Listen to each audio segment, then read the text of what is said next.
Hello everyone and welcome back. In today's video we will continue with another important element in HTML, which is headings. I hope you enjoy the video and find it useful. Alright, let's dive into this. HTML provides 6 heading levels for establishing the hierarchy of information in your page's markup. Each heading with one of the H1 to H6 elements, where H1 is a top level heading, H2 is a subheading of H1, H3 is a subheading of H2, and so on. Headings in HTML are used to define the structure and hierarchy of a document. Each one represents a different level of importance and organization within the content. Headings are typically used to introduce sections, subsections, and to give readers a clear indication of the document's outline. When and where to use headings. Semantic structure. Headings provide semantic structure to your document, making it more understandable for both browsers and assistive technologies. They help in creating a logical flow and organizing content in a hierarchical manner. Search engine optimization. Search engines use headings to understand the structure and hierarchy of your content. Proper use of headings can contribute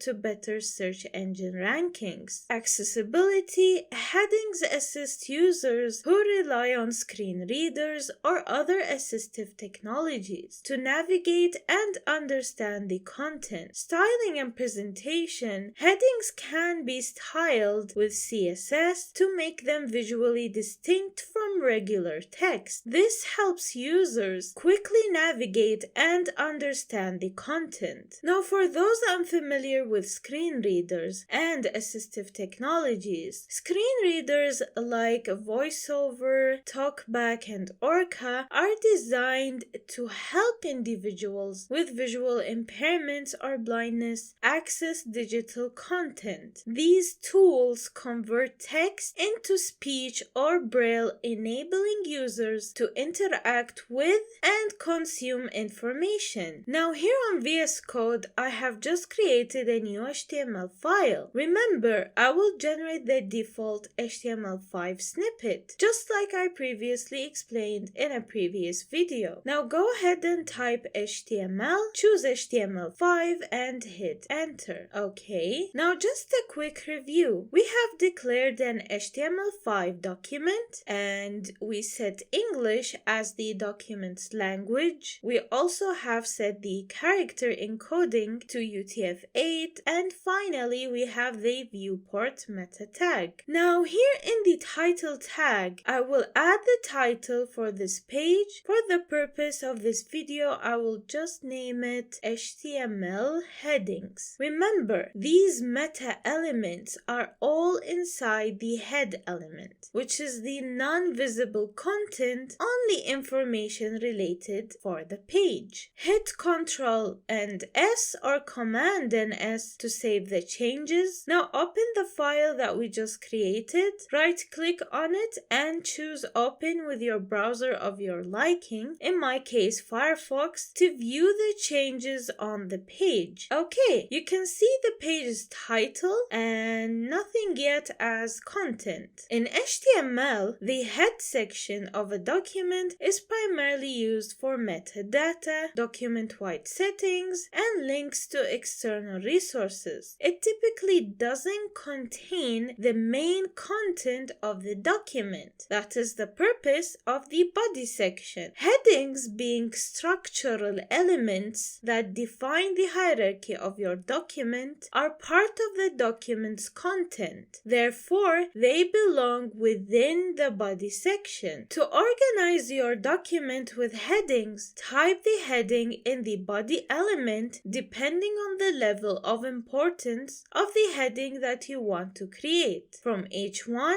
to H6, where H1 is the most important and H6 is the least important. Okay, so just type the heading element. I will add the H1 element, which will be our document title or main heading. The heading element have an opening and a closing tag. Just type your heading or the main title of of this page between the tags. I will just type main title. Okay, now let's go back to the browser, refresh the page, and there you go. This is the first visible content that you just created. So again, we place the heading element within the body section. Beginners might place the heading somewhere else in the document by mistake, or they're just curious. For those who are wondering what happens if I add a heading in the head section instead, while it might not work in some cases, placing headings directly within the head section is not semantically correct according to HTML specifications. Browsers are designed to be lenient with HTML parsing to accommodate common mistakes, and they might attempt to render the content even if it's not structured correctly. However, relying on this behavior is not a good practice, as it can lead to unpredictable results on different browsers and may cause issues with accessibility, search engine optimization, and the document structure. To ensure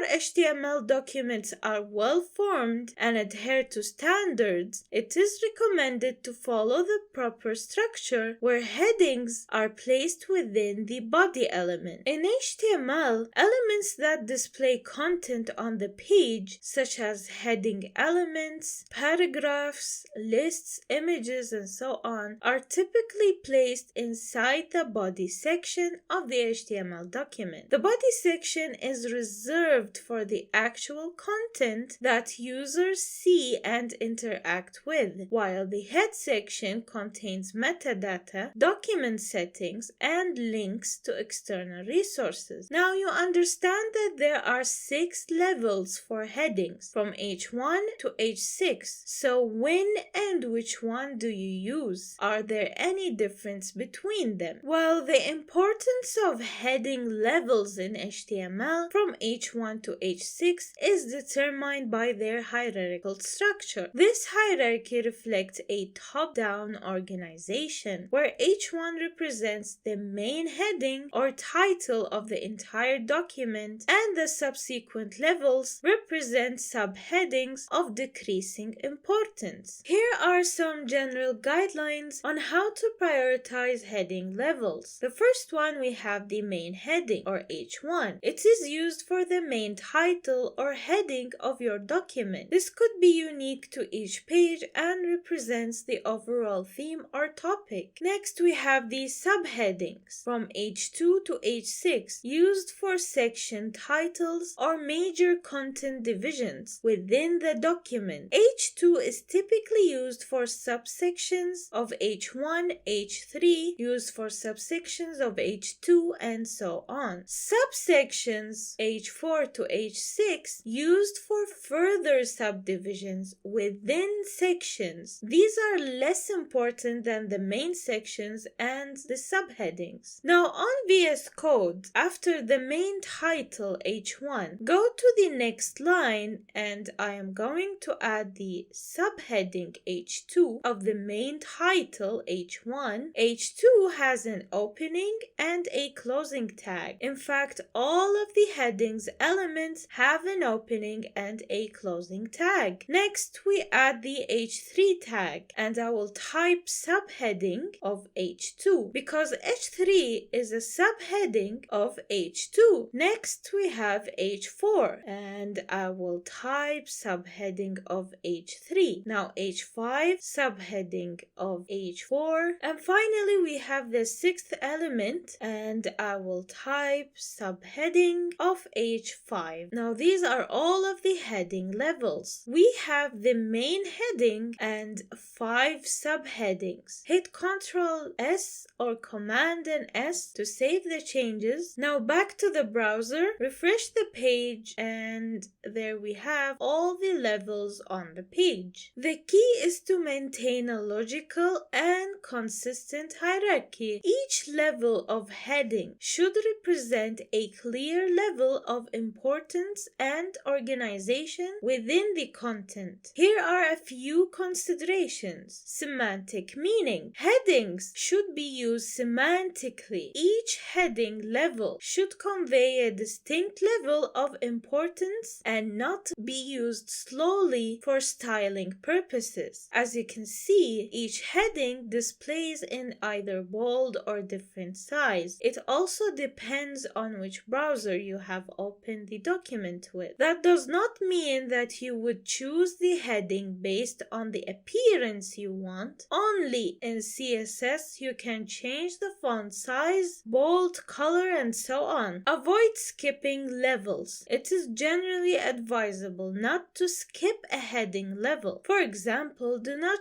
jump from H2 to H4 without using the H3. This helps maintain a clear, predictable structure. Use headings descriptively. Make your text within the header descriptive and relevant to your content it introduces. This helps both users and search engines understand the context. Accessibility. Proper heading structure is crucial for accessibility. Screen readers use heading levels to navigate and understand the structure of a document. Now here is an example where we will apply all of the previous ideas you have learned to better understanding. Now just remove the title and I'm going to add the new on which is science and technology. Now in the body section, type the main title of this page. In this simple example, the page main content is to count topics for science and technology. As the page title bar shown, so the main title of the page is obviously related to this topic. So add a title, science and technology, which is the main title of this page. So first of all, we will be talking about science first, and I chose physics as a topic for this section. We have already added an H1 element or the main title. So in order to introduce physics, we need a header for it, which will be an H2 element. So type physics as a subheading for the main topic science. I'm just going to add H2 and type between the tags the word physics. Okay, now this element over here is called the paragraph element. I will be explaining this element in further detail in another video, but for now, all what you need to know is that this element can contain all sort of text to give meaning to our headings and content. Now just type the paragraph element, and in here I will give meaning to the subheading physics and say that this is an introduction to the fundamental principles of physics. Alright, now physics as a subject have a more in-depth other subjects, but all of them are within the main subject physics. For instance, mechanics is another topic under physics. So you need to show that by adding yet another decreasing element, which is H3. So why we chose H3 here? Because mechanics is a further subsection of physics. And as I explained earlier, we are creating the headings in a top-down manner. Now just add the H3 element, and in between those tags I'm just going to type mechanics. Now I will introduce in one line what are the topics in mechanics. Just add the paragraph tag over here and add its topics. So I'm just going to type study of motion, forces, and energy. Now, mechanics as a subject also have another important topic within this subject, which is classical mechanics. Now, because it is a subsection of mechanics, I will add an H4 tag and just type classical mechanics. Now, I will also introduce this topic in a small line Don't forget to save your progress every now and then. It is better like that. Let's head to the page and see where we are at now. Okay, you can see how the order or the structure is becoming. Now back here, I will also add a small description for this subject. I'm just going to type Newtonian mechanics and laws of motion. Now another topic that is under mechanics as well, which is quantum mechanics. Now this heading and the previous one both are at the same level because I'm just adding another mechanics topic. So we will add another H4 element again. I'm just going to add an H4 element and type between those two tags quantum mechanics. You can also add a paragraph element and type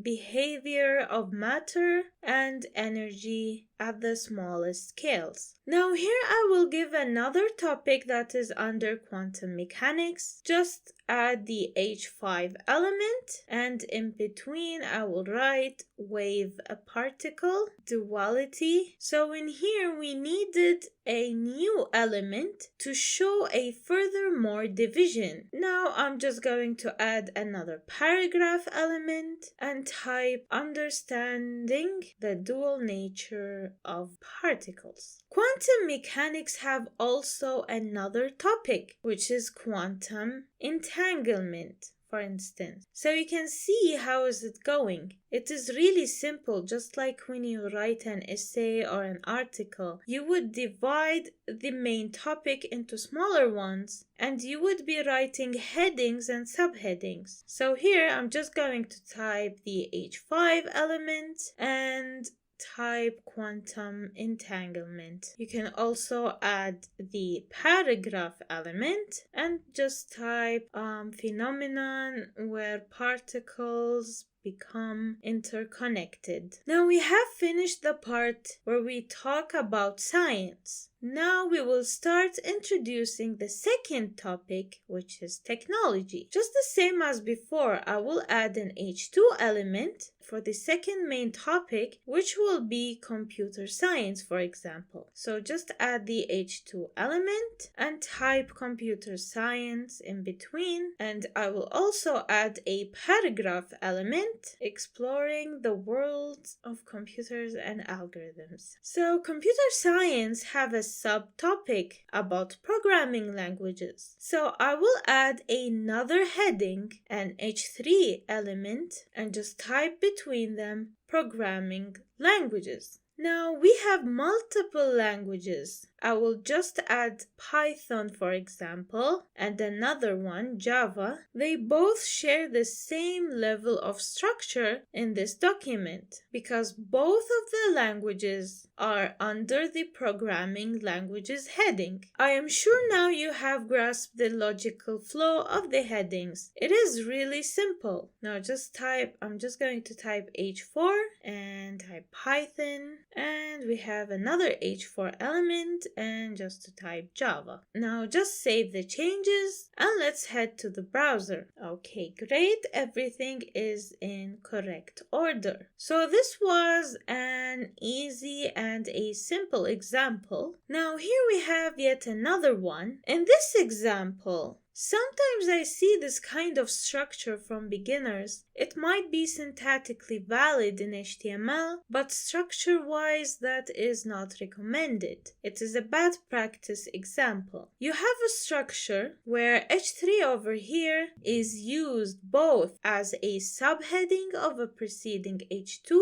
and as the main heading for the subsequent content. The HTML heading structure conventionally represents a top-down hierarchy where each level denotes a decrease in importance or a more specific subdivision of the content. In this example, it is confusing for both developers and users to understand its intended structure. If possible, it is generally better to follow a more standard heading hierarchy as it aligns with user expectations, improves accessibility, and search engine optimization. If your content organization is becoming complex, consider reevaluating the structure to maintain clarity and simplicity. Now, as you can see, this is the previous example idea, but with a better structure. We have added a main title or an H1 heading, and now the H3 element over here is a subsection of the subheading H2 or the preceding element. Another important key consideration is uniformity, which is using the same heading levels for similar types of content across various pages. For example, if you use H1 for the main title on one page, try to maintain the same structure on other pages. There is also an important key consideration, which is adding an ID attribute for the headers for links. I will be explaining this idea in another video. Now, in this example, you can see that there is a language attribute within one of the headings to indicate that this heading content is in another language, while the entire page language is in English. You can add the language attribute to one of the headings to denote a different language, in case where you have a small portion of content